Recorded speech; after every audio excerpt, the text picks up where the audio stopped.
that is, we all seek what is good for us. और वो ये है कि हम सब अच्छी चीजों की खोज करते हैं। If we know something is good for us, we choose it. अगर जो हम ये जान जाते हैं कि ये हमारे लिए अच्छा है तो हम उसको चुनते हैं।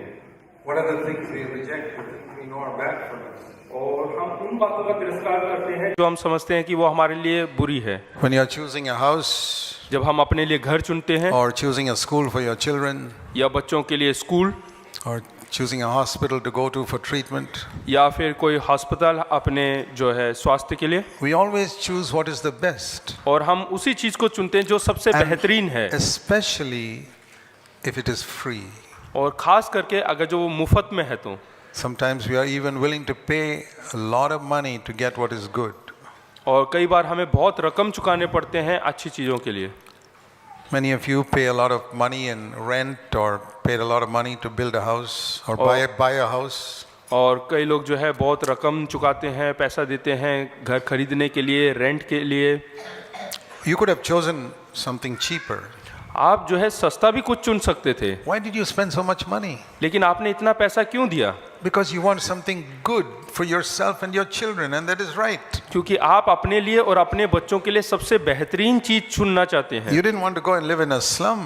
क्योंकि आप झुग्गी में जाकर रहना नहीं चाहते। Even when you can afford something better, you choose something better. और आप जो है सबसे बेहतरीन ही चुनते हैं। Why don't we do that spiritually? आत्मिक तौर से या आत्मिक जीवन में हम ऐसा क्यों नहीं करते? That is where the devil has deceived us completely. और यही एक ऐसा क्षेत्र है जहाँ पे शैतान ने हमें पूर्ण तौर से धोखा दिया He हुआ has given people the opinion that if you obey everything in the Bible, your life is not going to be very comfortable. उसने ऐसा लोगों को सिखाया हुआ है या उनके मन में ऐसा डाला हुआ है कि अगर जो आप वचन के अनुसार सब कुछ मानने लगेंगे तो आपका जीवन अच्छा नहीं होगा। If you want to be happy, don't take some of these things too seriously. अगर जो खुश रहना चाहते हैं तो कई चीज़ों को गंभीरता पूर्वक ना लें। Yeah, take it moderately, not too much. ज़्यादा गंभीरता पूर्वक ना लें, एकदम बीच का लें। And that is why people have a very casual approach to obedience to scripture. इसीलिए वचन के प्रति आज्ञा पालन के लिए हम लोग उसको बहुत ही आसान तरीके से लेते हैं। Why is it we don't believe that everything in scripture is for our good? हम ऐसा क्यों नहीं विश्वास करते कि वचन के अंदर जो भी कुछ है सब कुछ हमारी भलाई के लिए या अच्छाई के लिए है? You know, when I see these pictures in the newspaper of people waiting 6 hours in line to exchange their currency notes now. जब मैं ये अखबार में देखता हूँ कि क्या कहते हैं लोग अपने नोट को बदलने के लिए 6-6 घंटे कतार पर खड़े हैं। And by the time they come to the front of the line, the bank is closed. और जैसे ही वो कतार में खड़े होकर बैंक के काउंटर में पहुँचते हैं तो बैंक बंद हो जाता है। They don't give up. They come back the next day. तो वो छोड़ते नहीं हैं, अगले दिन फिर आके कतार पर खड़े होते हैं।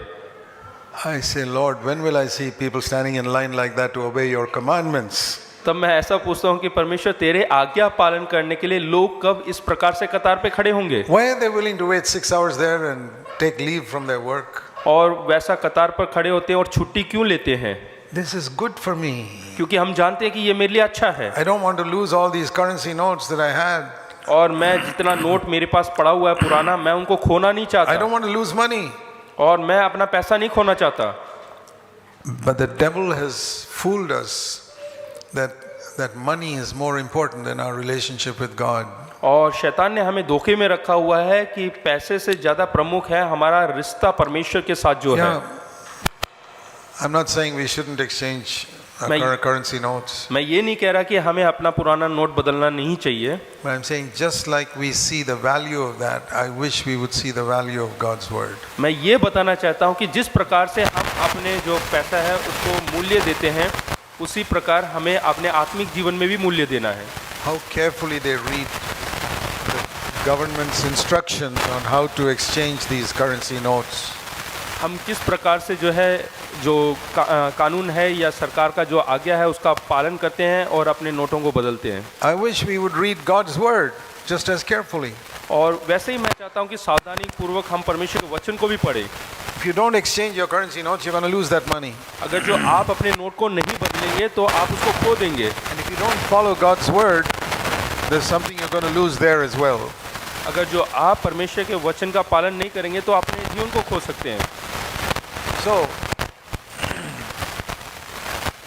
In the Old Testament, when God gave His laws to His people, पुराने नियम में देखते हैं कि परमेश्वर ने अपने लोगों को व्यवस्था दिया। He said, one of the things He said is, I'm saying this for your good. और उनमें से एक बात उसने ऐसा कहा कि ये मैं तुम्हारी अच्छाई के लिए या भलाई के लिए कह रहा हूँ।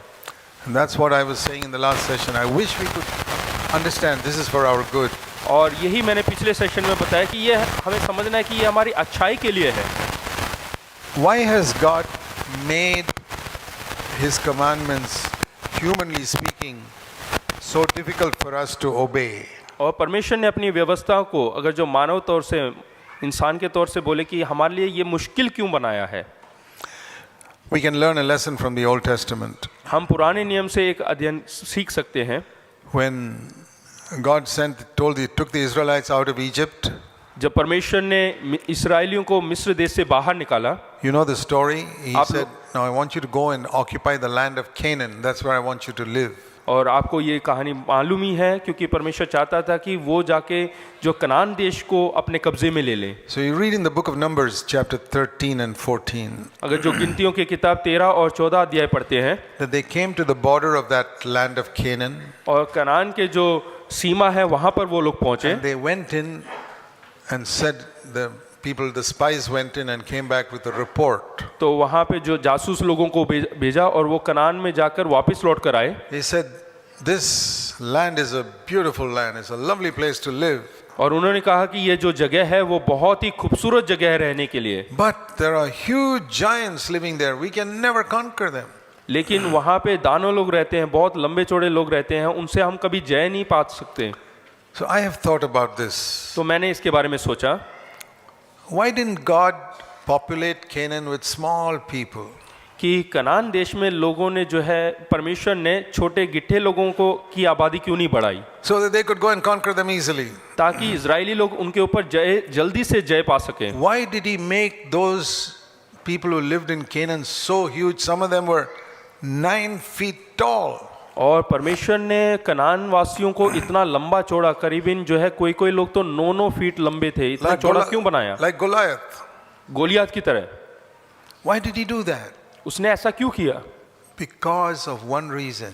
एक ही कारण है, He wanted the Israelites to see it is impossible for us to do this in our own strength. ताकि इजरायली लोग ये बात समझ लें कि उनके लिए ये बहुत ही कठिन काम है, Even they were all small, childlike people. क्योंकि ये बिल्कुल बच्चों के समान गिट्ठे नाटे लोग हैं। Then the Israelites said, we can go and conquer them all straight away. और इसीलिए इजरायली लोगों ने बोला कि हम जल्दी से आके उनको ऊपर जो है So जय नहीं पा सकते। God made, I think they must have been the tallest people in the world living in Canaan.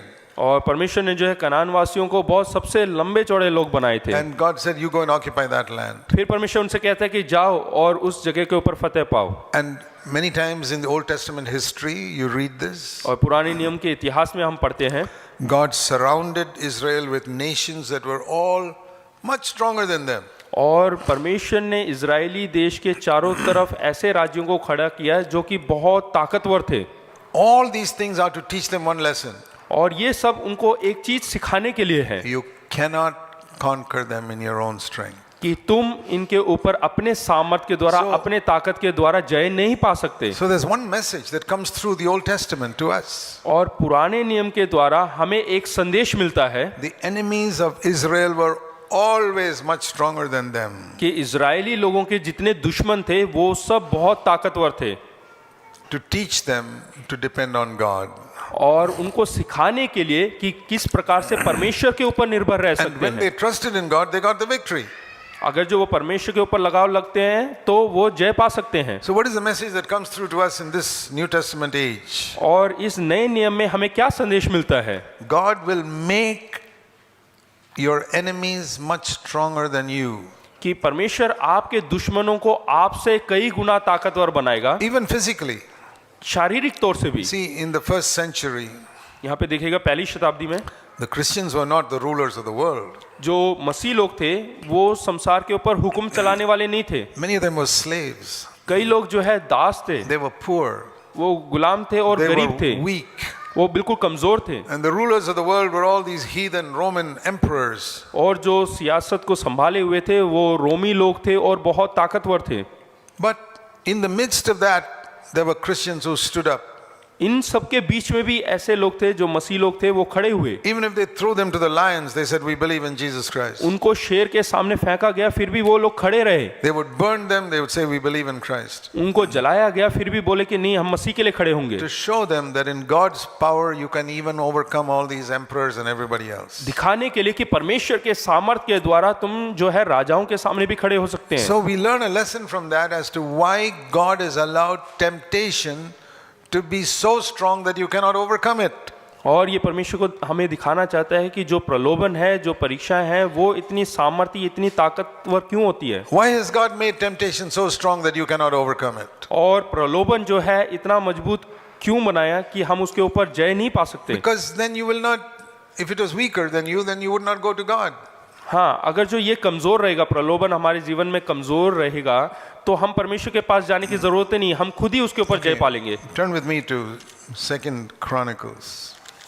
दूसरे इतिहास की किताब हम देखेंगे। 2 Chronicles in chapter 20. दूसरा इतिहास 20वां अध्याय। We read there of a king in Israel, in Judah, a king in Judah called Jehoshaphat. यहोशापात यानी कि यहूदा का जो राजा था, उसके बारे में हम देखते हैं। And it says in verse 2, he heard a report that a great multitude is coming against you.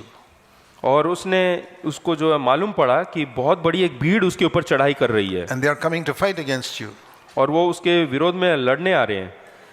And Jehoshaphat knew he cannot conquer them. और यहोशापात जान गया कि वो उसके ऊपर प्रबल नहीं पा सकता। And Jehoshaphat was afraid and turned to seek the Lord, it says in verse 3. और तीसरे वचन में लिखा है कि यहोशापात डर गया और यहोवा की खोज में लग गया। And he gathered all the people in front of the house of the Lord. और उसने सब लोगों को इकट्ठा किया परमेश्वर के भवन के सामने, And then he prayed. और फिर उसने प्रार्थना किया। And you know what he did? क्या आप जानते हैं उसने क्या किया? He quoted the Old Testament promises. और जो पुराने नियम में जो वायदे हैं, उसका उसने जो है घोषणा किया। And said, Lord, you remember how you drove out, verse 7, all the inhabitants of this land? और फिर वो बोलने लगा कि परमेश्वर किस प्रकार से तुम लेकर आए और इस देश में तूने हमसे क्या क्या करवाया, And you gave it to us. और तूने हमें क्या ये And दिया, our fathers lived here. और हमारे पूर्व पिता लोग यहाँ पर रहे। And you said, if evil comes upon you, we should stand before you and call upon your name, verse 9. और 9वें वचन में लिखा है कि यदि कोई दुष्ट हमारे विरोध में आता है तो हम दुहाई देंगे तो तू हमारी सुनेगा और हमें बचाएगा। So now all these enemies have come. और अब इनके दुश्मन आ चुके And हैं, they're trying to drive us out, verse 11, from the possession you gave us as an inheritance. और वो लोग जो है हमें इस देश से बाहर निकालना चाहते हैं जो अधिकार के रूप में तूने हमें दिया है। And now listen, this is a beautiful verse, verse 12. और 12वां देखिएगा, बहुत ही खूबसूरत एक वचन है। Whenever you face a situation that is impossible for you, जब कभी आप एक ऐसी परिस्थिति का सामना करते हैं जो कि बिल्कुल आपको असंभव लगता it है, may be temptation, हो सकता है वो कोई प्रलोभन हो, it may be some other financial difficulty, या कोई आर्थिक मुसीबत हो, sickness, या कोई बीमारी हो, anything that's too much for you to bear. या कोई भी ऐसी चीज जो आपके लिए बहुत मतलब कि कठिन लगता हो, Go to 2 Chronicles chapter 20. और उस समय आप दूसरा इतिहास की किताब 20वां अध्याय जाके पढ़े। It's a beautiful chapter. ये बहुत ही खूबसूरत एक अध्याय है, And especially verse 12. और खास करके 12वां अध्याय। There are 3 things he tells God there. और वहां पे वो 3 बातें परमेश्वर से कहता है। Number 1, पहला, we are powerless before this great multitude. और इस बड़ी भीड़ के सामने हम बिल्कुल असमर्थी लोग हैं। Number 1, Lord, we are weak. पहला बोलता है कि हम कमजोर हैं। Number 2, दूसरी बात, we don't know what to do. हमें कुछ सूझता नहीं कि हम क्या करें।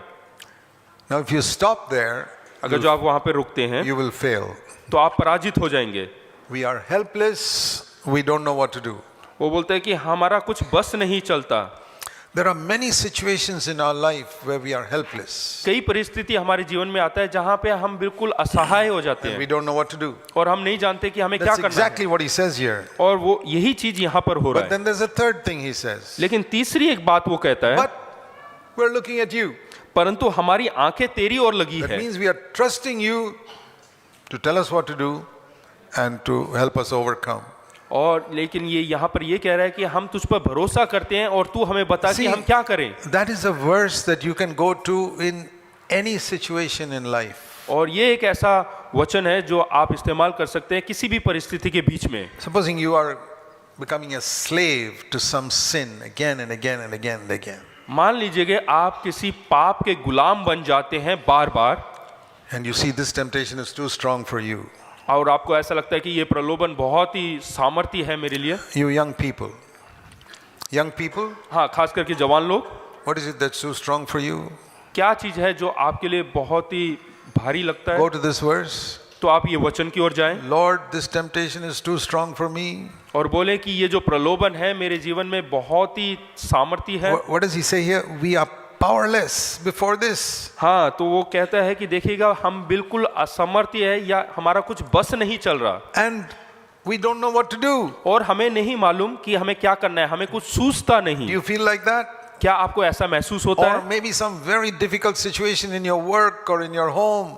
या आपके घर में या आपके जहाँ पे आप दफ्तर में कुछ ऐसी परिस्थिति जो बहुत ही भारी लग रहा है, Maybe you've got an unconverted husband or wife, या ऐसा जिसने नया जन्म नहीं पाया वैसा पति या पत्नी हो, or unconverted parents or children, या ऐसे माता पिता या बच्चे जो मन फिराया नहीं किया, which create a lot of problems. जो घर में बहुत समस्या पैदा करते हैं। You say, Lord, I'm weak here. तो बोले परमेश्वर मैं कमजोर हूँ Everybody in this home is stronger than me. और मेरे घर में सब मुझसे मजबूत हैं, We are सामर्थ्य है, powerless. और मैं बिल्कुल कमजोर हूँ। So many complicated situations come in my non-Christian home that I don't know what to do.